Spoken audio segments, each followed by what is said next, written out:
While I might be in the midst of a move, it's Friday the 13th. You think I wasn't going to do a video about good old Jason? Of course I was going to do a video about everyone's favorite hockey mask killer. Now, as you can see, this is another fanfiction idea, and this one I thought would be pretty fun to do. And as you can see, it's Friday the 13th, Batman. It is a Batman Friday, Jason versus Batman. So, here we go. So in this story, the story begins with Jason is in his swamp, you know, his home in Crystal Lake, and what has happened is that Jason has been disturbed. Like, he's woken up, and at first Jason's like, "Oh, goddamn kids! I'm gonna have to kill some more horny teenagers." But it's not that. Instead, he encounters ninjas. So we have Jason fighting ninjas at the beginning until he's like shot and stunned, like he's hit with like weapons that are like because here's the thing, Jason's not like used to getting stabbed. He's used to it, but the thing of it is, every time the ninjas stab him, they're drugging him because their blades are laced with a toxin that is slowly like tranquilizing him, because they know they can't kill him, so they're just like trying to trank him. And yes, these ninjas are actually members of the League of Shadows. So the League of Shadows, alongside Ra's al Ghul, have arrived at Crystal Lake because there's something in the lake. It turns out Crystal Lake, at the bottom of Crystal Lake, is a Lazarus pit. Yep. So this is how we're Yep. I know a lot of people are like, "Oh, this is going to be good." Yep. In this story, a Lazarus pit is the reason why Jason keeps coming back. So this was a lost Lazarus. So it's revealed that this was a lost Lazarus pit that was even unknown to Ra's. In his years, like, he admits, like, he's talking to Talia, and Talia's like, how did you not know where this came, like, how did you not know this existed, Father? You've lived for so long. And he's like, just because I'm immortal doesn't know I mean I know everything, daughter. Ra's admits that there are, over the years, he has still discovered, the world is a big place, and there are places where Lazarus pits still exist. And there's some that are still like undiscovered. So it is revealed that yes, underneath Crystal Lake is a Lazarus pit. It's a perfectly preserved Lazarus pit, and the energy from the Lazarus pit has been more or less leaking into the lake and bringing back Jason in small amounts. It's been more or less been used to keep resurrecting Jason over and over again. This also explains why he looks worse and worse every time. The first time when he drowned, he came back still a little messed up, still messed up and had the bag over his head. But in here, the reason why Jason, this was also going to be an explanation as to why Jason was still alive when his mother died and she thought he was still dead. Because when Jason was brought back the first time, when he drowned in the lake, when he came out of it, he lost his memory. He lost all of his memory of his mother and just ran off into the woods and hid from her. But when he came back one night, he came to the camp just out of curiosity to look for food. What he finds is his mother's head, and that awakens all of his memories. Like, oh shit, that's my mom, and she's dead. I'm gonna find who killed them. And every time Jason did die, he would fall into the lake, because it seemed like that was a recurring thing, right? His body would be tossed into the lake or something of that nature, and he would just keep coming back, and that's why he's like more rotted and decayed and more just, he's absorbing all of that strength. Unfortunately, because Jason has used this inadvertently so many times,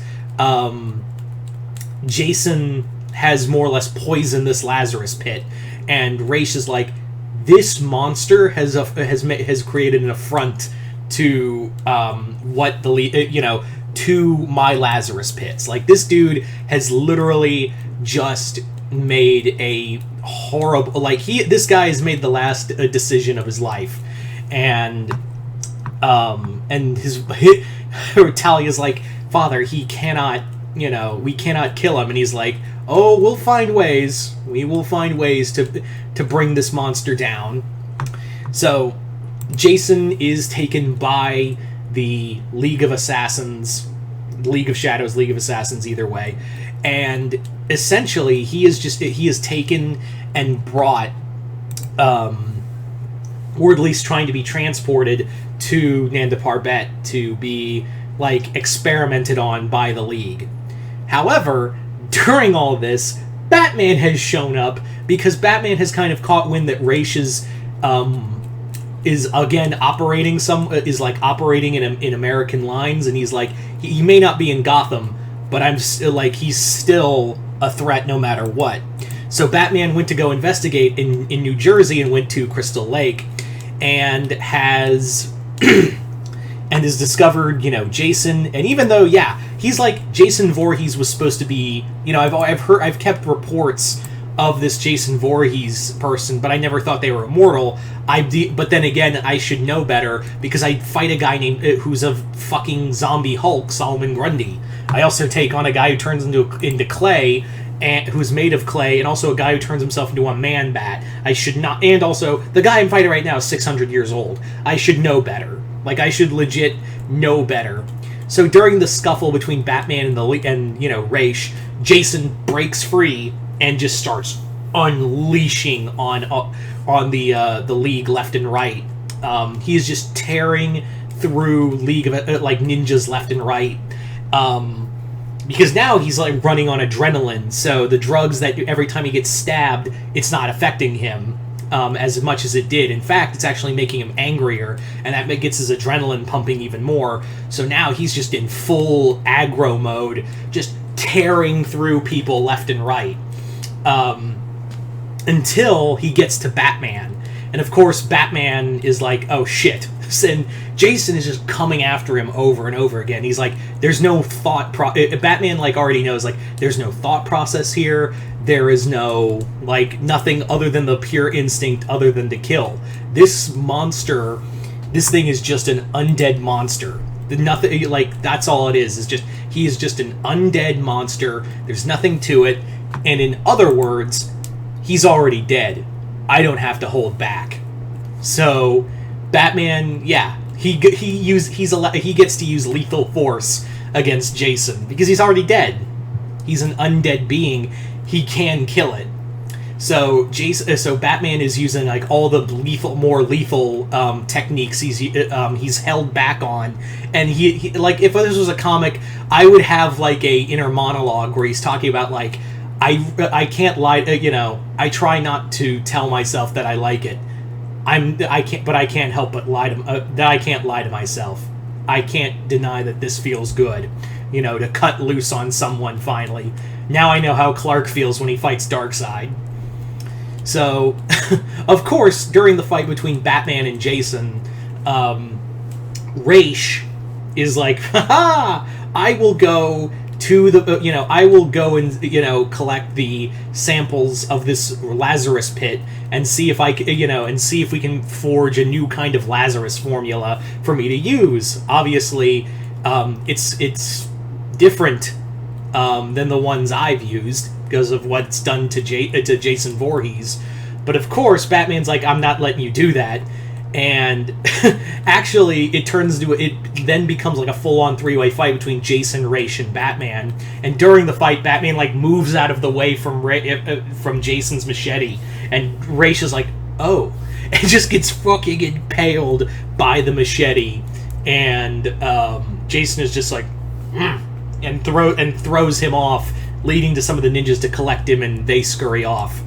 Eventually, Batman realizes there's nothing really I can fight him with. Even if I am going full lethal, I can't stop this. There's nothing really that's going to stop Jason other than taking him home. So throughout the fight, Jason is led back to Crystal Lake, where Batman brings him his mother's head and is like, Jason, I will destroy. I hope you have enough cognitive understanding that I will destroy this head, and you'll never hear your mother, and you'll never see your mother again. Do you want that, Jason? And Jason is like, he drops the machete and is like, he's like motioning to give his mother back, and so Batman tosses him his mother's head, and he's like, I don't like the idea of leaving this monster where he can kill more people, but I literally can't keep him anywhere else. That will lead, because I could like, he theorized that I could take him somewhere to like a penitentiary, like I could take him to Belle Rev, but I shudder to think what Amanda Waller would do if she had Jason on the Suicide Squad. So it's best to keep the genie in the bottle rather than have him out. So there you go, guys. That is my Batman versus Jason story. You guys tell me in the comments below. What did you guys think of it?